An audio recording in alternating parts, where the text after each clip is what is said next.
अस्सलाम वालेकुम, आप देख रहे हैं 39 न्यूज़। नजर डालते हैं आज की न्यूज़ पर।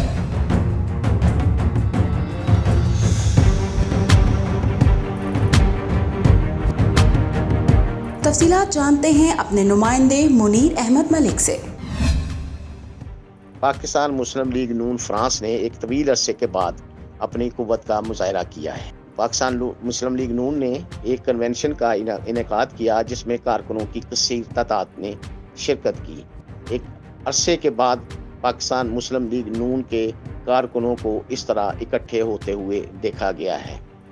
ये कन्वेंशन जो कि एक मुकामी रेस्टोरेंट के हाल में किया गया था, कारकुनों से खचाखच भरा हुआ था। अंदर बेशुमार लोग हाल में मौजूद थे जो कि नारे लगाते रहे हैं। इस कन्वेंशन में साबिक वज़ीर ख़जाना इसहाक डार ने वर्चुअल ख़िताब किया।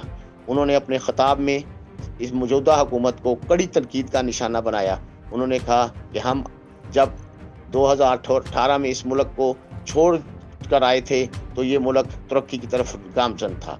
उन्होंने कहा कि ये नाअहल टोला हम पर मुसल्लत किया गया है और जिसकी वजह से आज मुल्क की ये हालत हो गई है कि हर तरफ महंगाई और कसाद बाजारी का तूफान बरपा है। उन्होंने कहा कि लोगों को नौकरियां नहीं मिल रही, लोगों की कुव्वत ख़रीद का मौका रह गई है, डॉलर इतनी ऊंची सतह पर परवास कर रहा है कि हमारे रुपये की कदर बिल्कुल ख़त्म होकर रह गई है। उनका ये भी कहना था कि आज इलेक्शन हो तो पाकिस्तान मुस्लिम लीग दोबारा इलेक्शन में कामयाब होगी।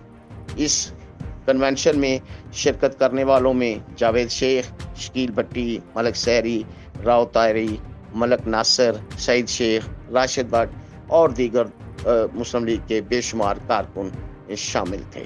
Munir Ahmed Malik, 39 news, Paris, France.